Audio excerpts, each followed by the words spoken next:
Acromegaly came to life in 2019 of '06 of the 12th day, and we were able to launch this information at the 2019 Acromegaly Canada Conference in Toronto at the Sheraton Hotel with our new logo. Our mission is to raise awareness of acromegaly and gigantism through education while providing a network of support for patients and families. And we're doing quite well in providing the support for the patients, be it spouse or friends. We've got the multiple different close Facebook sites in Canada that people can apply and get accepted to be on, which is good. But to me, it's still really important that, you know, the spouses and the friends, they attend the conferences too, because it's just a whole different other connection that's more deeper for connecting than being on the Facebook sites.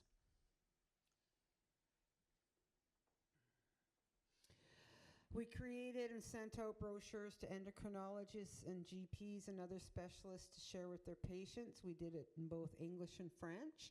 And we hit key signs and symptoms and Acromegaly Canada contacts and details of different social media accounts.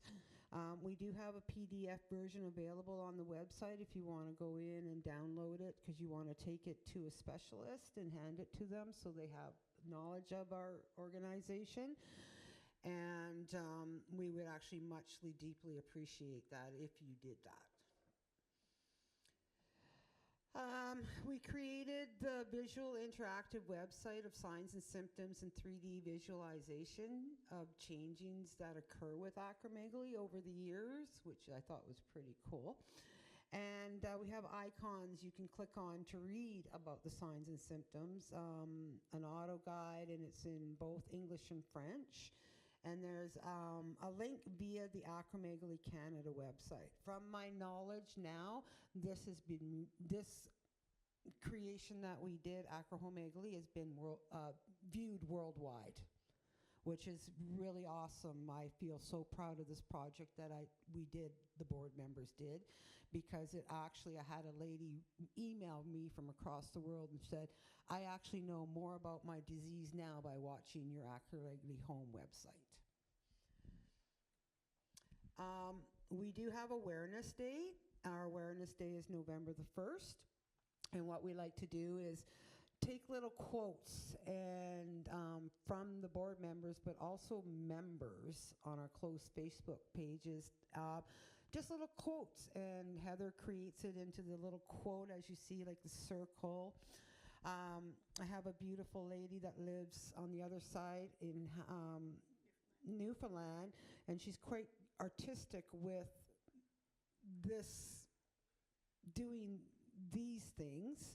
So she created that for us. She created the hand for us. And we use those to spread awareness, and we put it out, and then people can reshare them. As you can see... Sorry, too fast? Who did? Oh, okay. As you can see, we also have little ones that Heather's created to put on Facebook sites that are from our page, which is really cool too. Okay. I thought it was me. We have, and this one is really crucial for us. And this is the one that we really need to try to get more participants involved. We are really grateful we have participants that are dedicated to the AcroMove every year. Dr. Kuzmano and his team, Melissa, runs around and gets everybody to sign up. So they do a group one, but they don't post pictures. We need the pictures. Hashtag pictures. So I'm really grateful, and you know, we have the pharmaceutical companies that they'll get out and do it too and post a picture, which is awesome. But we needed more involvement from the actual members, from their spouses, from their friends. Nikki's daughter, who's how old? 14. This little 14-year-old gets out there, runs around, brings in massive donations, and then gets out there and does her thing for the day. Like, that's amazing because she loves her mom that much. She wants to go out there and bring awareness and help the organization, you know. That's love. That is absolute true love, and I am so proud of you and your daughter. We have a Canadian Acromegaly Registry, which we created.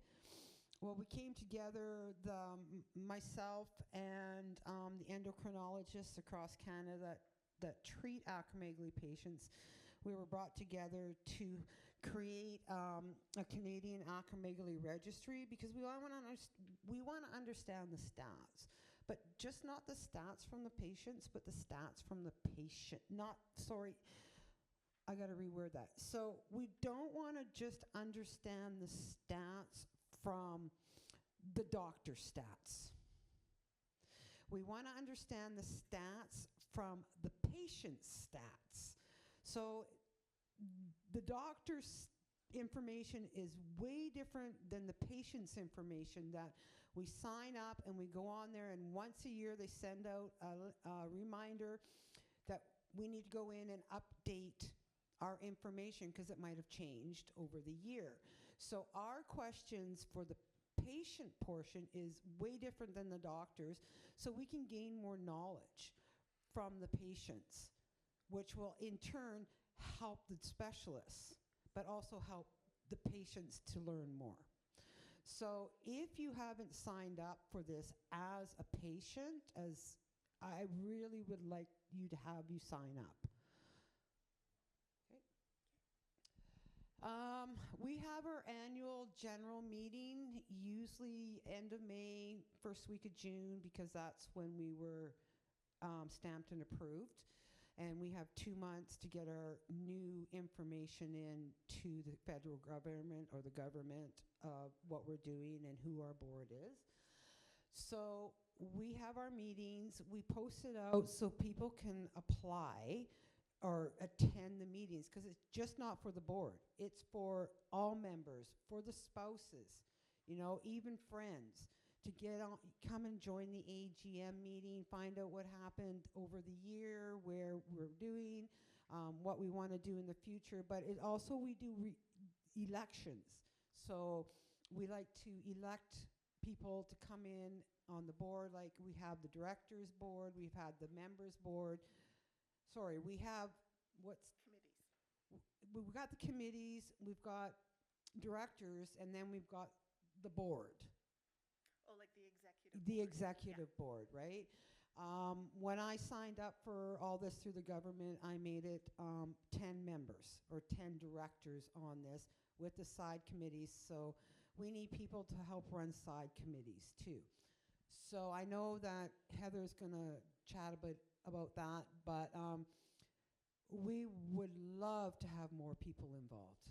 I really want more people involved, because it takes a team to build a city, right?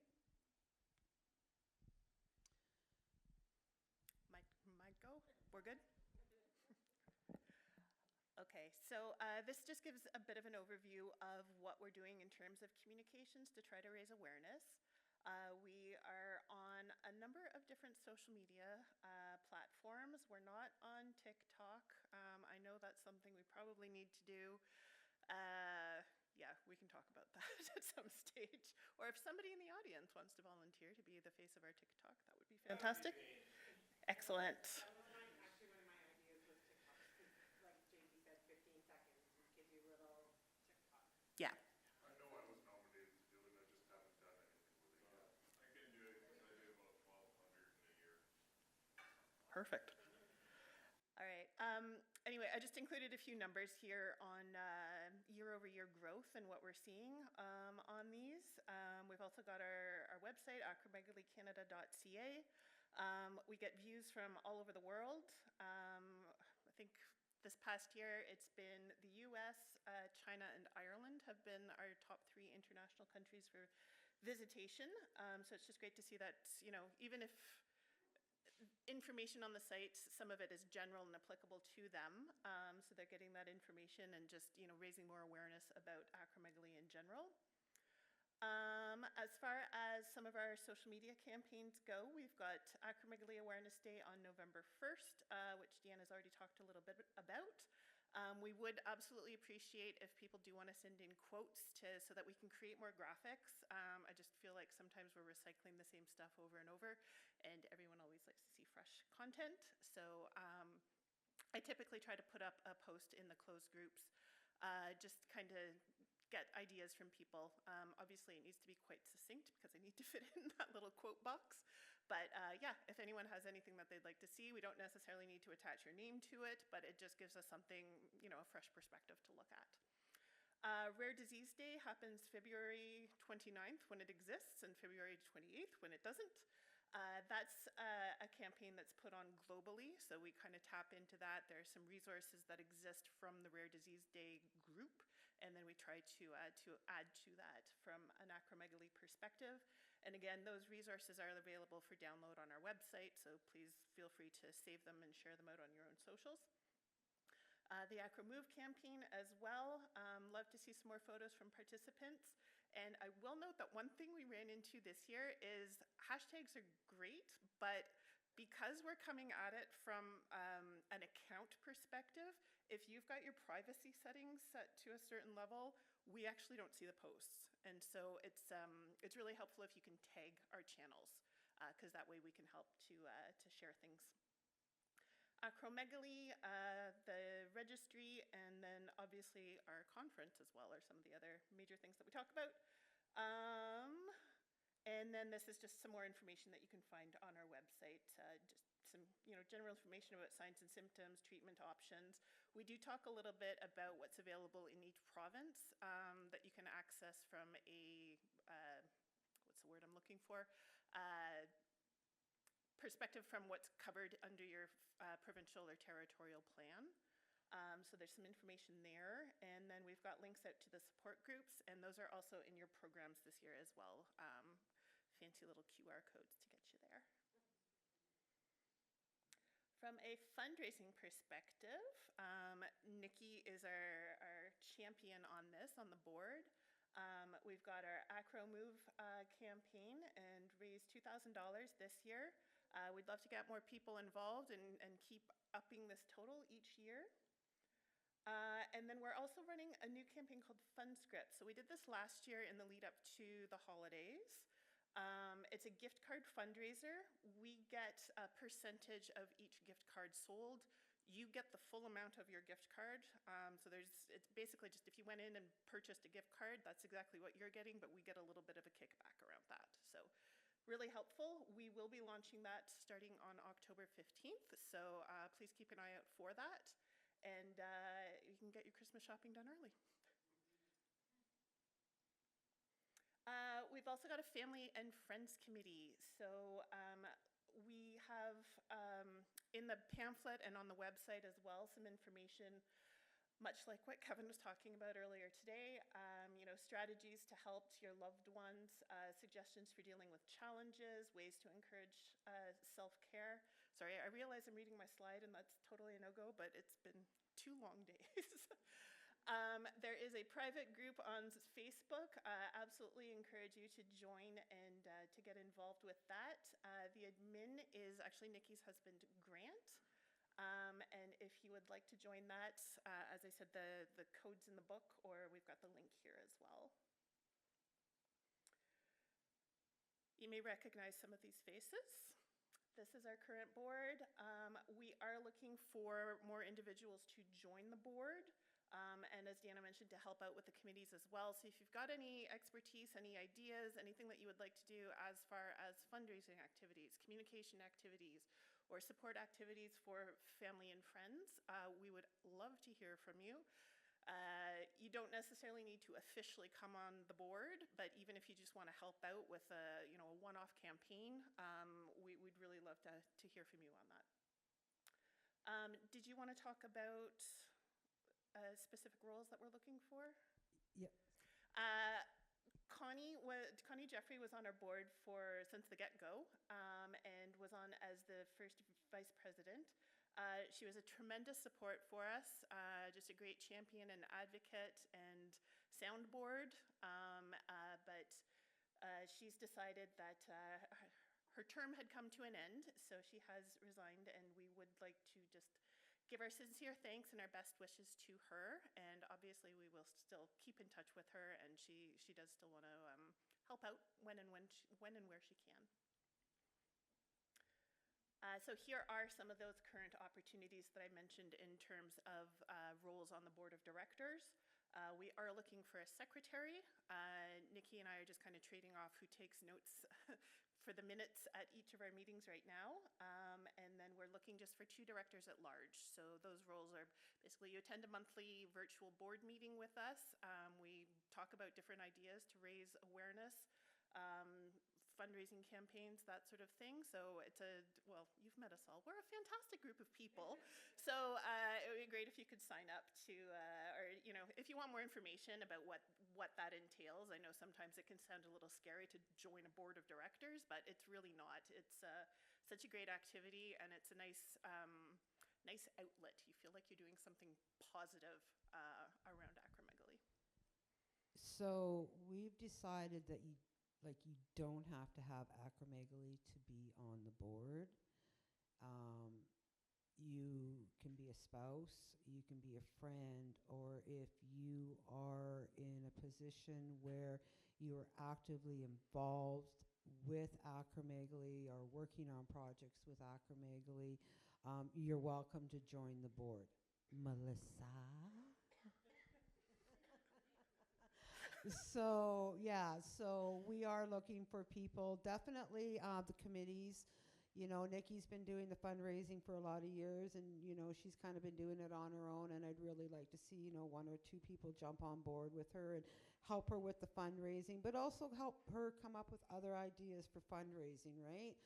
Family and friends, Grant runs the Family Friends site, but it would be great to have somebody on the board that would take over that side committee so we can come up with more ideas. Like, we need more ideas. We need fresh ideas of what we can add to help the family and friends, which I think, Kevin would really be able to throw some good ideas at us, right?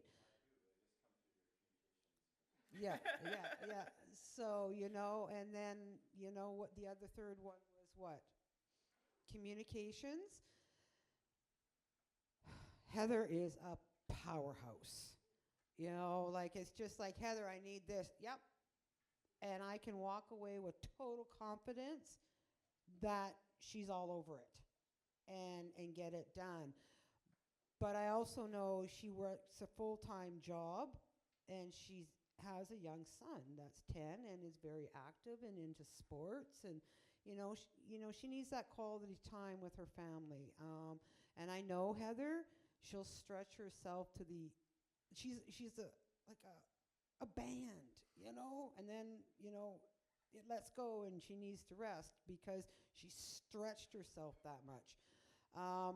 So I'm really, really looking for people to come on the communication board. So if you're on the communication board, like the side boards, you don't have to attend the monthly meetings. You just attend the meeting with the person that's running the communication boards, and then they bring back the information, right? So you might only have a couple meetings a year, right? So I really, or you can help Heather do stuff, right? Like on the side, right? You don't, like I said, have to be on the monthly meetings. So I'd really like to find people that are interested in communications and understand communications, where they can help kind of lighten her load to help get things done. So, if you're into communications and you understand social media and all that kind of, photography and videographing and all that, I'd love to see some people sign up to give her some help. All you have to do is kick me an email, and then I'll redirect that email to whoever is in charge of the communication boards. Thank you for that, Deanna. We've just, over the past year, made some more official affiliations with different organizations around the world, so I'm sure many of these are familiar to you. We're looking to work more closely and have been working more closely with them in attending each other's meetings, speaking at different events. So it's just a really great community. I don't use that word just for Jill's group, but for the community at large around acromegaly, pituitary disease, and rare disease. We would like to say a sincere thank you to our sponsors. We would not be able to host events like this without them. It's absolutely phenomenal, both obviously the financial support that comes with this, but also the personal support. They're just really nice people to sit around with and talk to and have great ideas. So huge thank you to all the support that's happened through them. And get ready for next year. So we don't have an official location yet, but what we're looking at is possibly Montreal or Toronto for our conference for next year. We'll be looking around the same time of year. And if all goes well and we can get a hotel secured, we'll open registration up in January of 2025. So we really hope you can all join us there. And yeah, look forward to reconnecting. And meanwhile, had to make one last plug. Our socials, please follow us, like us, share stuff. That's the best way we have of getting more attention on us. I can post all sorts of stuff out, but if it doesn't get likes and clicks, it doesn't get any traction. That good old algorithm. So the more we get, the better it is. And obviously our website's here as well, and our contact email. Please reach out anytime. Thanks, everyone.